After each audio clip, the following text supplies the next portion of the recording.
nshuti bakunzi imbonesha kure Betv nongera ndabaha ikaze muri ano makuru mu nkundire duhere ku ngingo nkuru ziyagize. Umutambukanyi w'umukuru w'igihugu c'u Burundi Angeline Ndayishimire yatahutse avuye mu nama yahuje abatambukanyi b'abakuru b'ibihugu vya Afrika yabereye mu gihugu ca Congo Brazzaville, nayo ngo abanyamwema barahura n'ibibazo bitandukanye harimo no kwicwa. Ivyo bikaba babishikirije mu gihe kuri uno munsi hariko harahimbazwa umunsi mpuzamakungu wahariwe kubahiriza amategeko agenga abanyamwema. Amakuru saya gusa aya nandi ni mukanya kaze.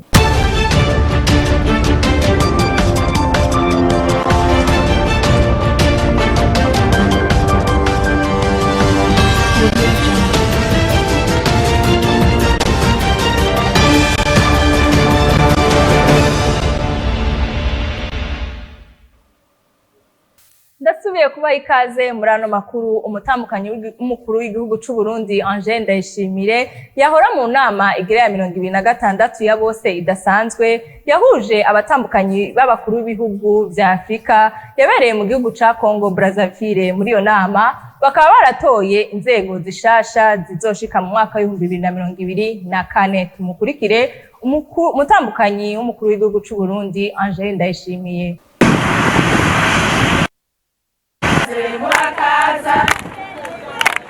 Urugendo tuvuyemo mu gihugu ca Congo Brazzaville ni urugendo kwerekeza inama igira 26 ya bose kandi dasanzwe y'abakenyezi bubakanye n'abakuru b'ibihugu byo muri Afrika. Ingingo nyamukuru kwari guhindura inzego. Twashoboye gutora uyirongora ni umutambukanyi w'umukuru w'igihugu ca Namibia, umupfasoni Monica Gengosi. Icegera ciwe nawe n'umutambukanyi w'umukuru w'igihugu ca Congo Tshisekedi Denise Nyakero. Rero natwe twagiriwe amahirwe yo gutorwa mu rwego nyobozi. Iyo nama rero twarashoboye kwiga ingene ubutunzi bwakoze, turemeza n'ubutunzi bwe gukora muri iyi myaka 2 twimirije. Muri iyo nama ya bose kandi karakajya ko gutanga amaraporo umwe wese mu gihugu asanzwe akoreramwo. Icivugo cavuga kiti imyaka 20 opedade iri ku kivi na cane cane ishigikira abantu aho nikora. Hanyuma hariho n'ikindi tugiye kubandanya twiga nikijanye n'isabukuru y'imyaka 20. Ubwo rwego rw'abatambukanyi b'abakuru b'ibihugu muri Afrika biyemeje iterambere ruzohimbaza.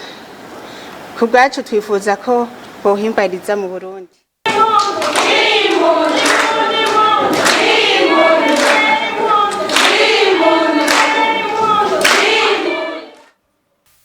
Hagiye kuboneka igitabo kirimo ingingo zo guteza imbere ibimenyesha makuru vya leta, publication de presse burundaise n'abikoramwo. Ivyo bikaba vyashikirijwe na Nathan Hondi arongoye publication de presse burundaise. Inkuru ya Raymond Prosper niyo nkuru. Gushiraho igitabo kirimo imigambi yo gutsimbataza iterambere mu gisata cy'ibimenyesha makuru vya leta, publication de presse burundaise, nico cakoranije abakora muri ico gisata bari kumwe n'abahinga mu vyo kumenyesha makuru. Bw'umuyobozi mukuru w'ivyo bimenyesha makuru Nathan Hondi, ibiri muri ico gitabo bizotuma abakora muri ico gisata batera imbere cyo kimwe n'uburyo bwo gukora. N'igitabo aho tuvuga imico itegerezwa kuranga abakozi ba publication de presse burundaise, inyifato bategerezwa kugirana nabo dusanzwe dukorana. Hanyuma dufise ico tugenderako ico bita imbono. Iyo umuntu atagira imbono urongoye abandi uba ufise ikibazo. Ubwo rero dufise imbono. Iyo mbono rero icishigikirwa ni ibikorwa twateguye, nibizorangurwa ibikorwa tuzokora, eka mbere n'amafaranga azokoreshwa kugira ngo dushobore gukora iyo mirimo twiyemeje. Hari inkingi zica zishigikira ico gitabo canke uwo mugambi turiko turategura, aho duhera ku bakozi, guteza imbere umukozi.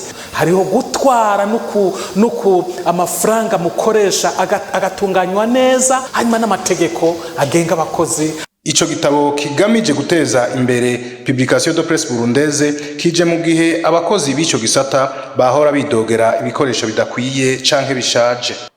Prosper niyo nkuru arakenuye kuri iyo nkuru yadutohoreje. Abagendana ubunyamwema bahura n'ingorane nyinshi zitandukanye harimo no kwicwa. Ivyo bikaba vyavuzwe na Shadrack naho umuremyi ajejwe gutanga amakuru mu ishirahamwe ry'abanyamwema ASEF.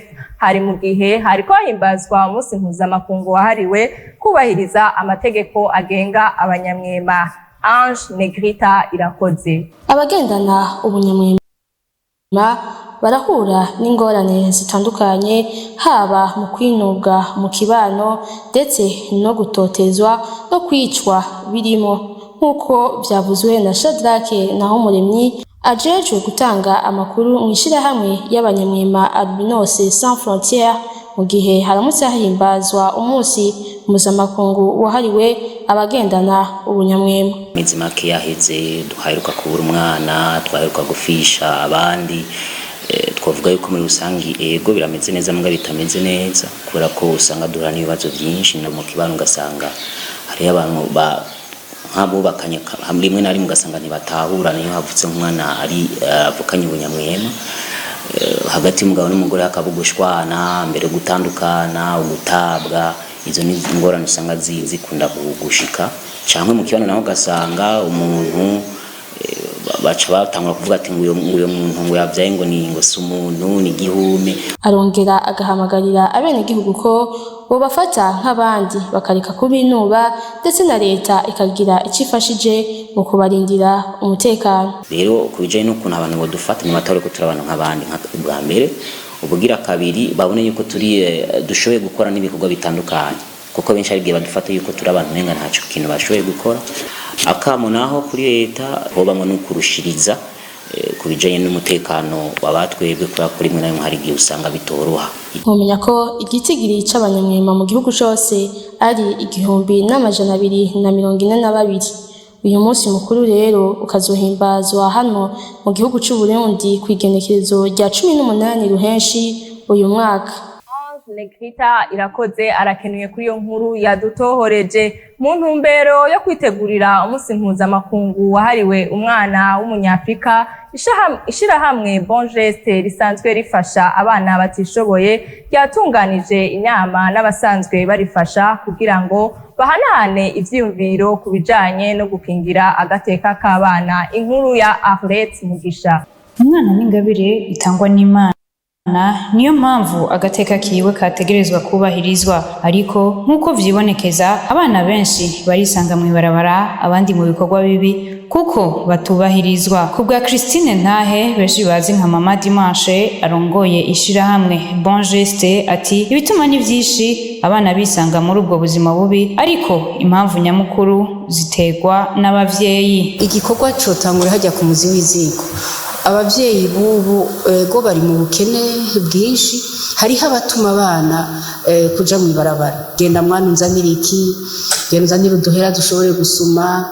Harimo umwana kubera ati ciyo ndi mu ibarabara nje suma, nzanya amahera dusha turondera ikiro c'ifu. Hari n'umwana agira ati nzova mu ibarabara ruko ndose igitenge mpa mama.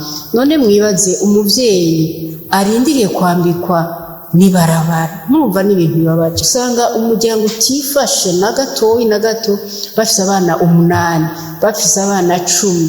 None uzobona abo bana bazobaho gute? Mama Dimanche arongera ati mu myaka 28 maze mfasha abana nakwiye mu ibarabara, nasanze ata muntu numwe akwiye kwica amatwi mu guharanira agateka k'abana. Umwe mu bana bafashijwe n'iryo shirahamwe agahamagarira abantu bose kwama bitwararika ineza y'abana. Uno musi bofata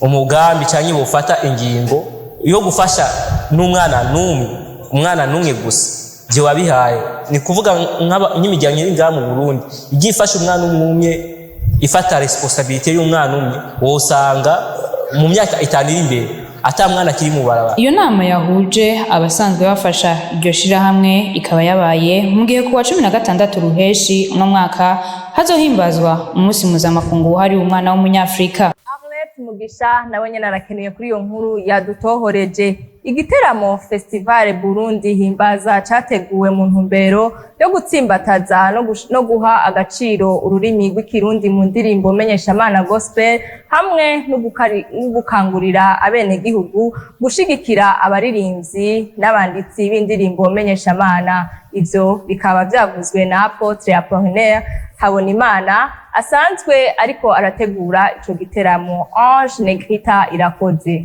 mu kiganiro yahaye abamenyeshamakuru umuririmbyi akongera akaba umukozi w'Imana Apotre Apollinaire Habonimana akaba yamenyesheje intumbero y'igiteramo cyitiriwe Festival Burundi himbaza agiye gukora. Iki gikorwa cyo guhimbaza no gutazira gikorwa mu rurimi kavukire.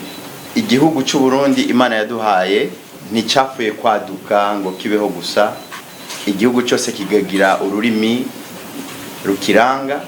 Ibikorwa byose rero harimo no kuguhimbaza no gutazira, twifuza ko haba guhabwa agaciro k'ururimi rw'indimi zose twemere kuzikoresha, ariko ururimi rwacu kavukire ruhabwe ikibanza muri iki gikorwa cyo guhimbaza no gutazira. Apotre Apollinaire Habonimana akaba kandi yavuze ko kazoba ari n'akaryo keza ko guhimiriza abenegihugu gukunda ingabire z'u Burundi. Dufise ingabire n'ubutunzi bukomeye cyane ku buryo ibihugu duhanye imbibe muri imyaka 20 iheze iki gihugu cyadometse ibindi bihugu mu bijanye n'impano canke ingabire muri iki gisata cyo kuririmba indirimbo menyeshamana.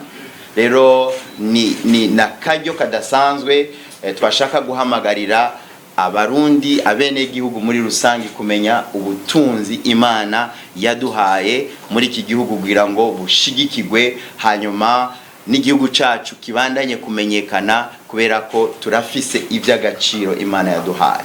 Ico giteramo kikazoba igenekerezo rya 17 mu Kakaro kuri Zion Beach, nayo itariki 22 mu Kakaro kikazosubira kubera ku kibuga c'umupira w'amaguru ngahi Bujumbura citiriwe Stade Intwari. Negrita Irakoze. Abarundi nibo batahukanye ibibanza vya mbere mu basore no mu bigeme mu nkino za beach volley muri zone ya 5 zabereye mu Burundi mu gikombe c'umukuru w'igihugu Bumamuru niwe watwaye igikombe utsinzwe Fambo du Centre. Raymond Prosper niyo nkuru. Mwihiganwa rya beach volley ryabereye mu Burundi mu bigeme batarenza imyaka 19, Emmanuel Ndayikengurukiye na Aureline Dushime nibo babaye abambere bongera batwara n'ikibanza ca kabiri. Naho mu bahungu umugwi ugizwe na Daniel Ndayisaba hamwe na Lionel Ndayisaba niwo wabaye uwa mbere imbere y'umugwi w'igihugu ca Tanzania watwaye ikibanza ca kabiri n'ca gatatu. Izo nkino zikaba zari zitabwe n'ibihugu vy'u Rwanda, Tanzania hamwe n'u Burundi, zikaba zari nkino z'akarere ka gatanu batazira zone 5. Naho mu gikombe c'umukuru w'igihugu mu mupira w'amaguru umugwi wa Bumamuru wo mu ntara ya Cibitoke niwe watahukanye igikombe utsinze umugwi wa Fambo du Centre wo mu ntara ya Gitega ibitsindo 3-1 mu rukino rwabereye kuri Stade Urunani mu ntara ya Cibitoke neza na neza muri commune Buganda, hari kuri uyu wa 11 ruheshi umwaka turimwo imbere y'umukuru w'igihugu Evariste Ndayishimiye. Muri Viva Basketball igice ca mbere arico Fazare caheze mu mpera zino ndwi twaraye turangije umugwi wa New Star utsinze umugwi wa Aigle Noir ku manota 83-61 mu gihe Urunani rwariko gwirahira umugwi wa Dinamo ku manota 76-86. Hakaba hasigaye urukino rumwe rw'ikirarane ruzohuza kuw'Imana uza umugwi w'Urunani n'umugwi wa New Star. Akabi nayo nkuru duciye turangiriza ko amakuru yacu yo kuri uno munsi. Reka nshimire bagenzi banje bafashije kuyatorokanya hirya no hino ngo ndayabashikirize atankomanzi.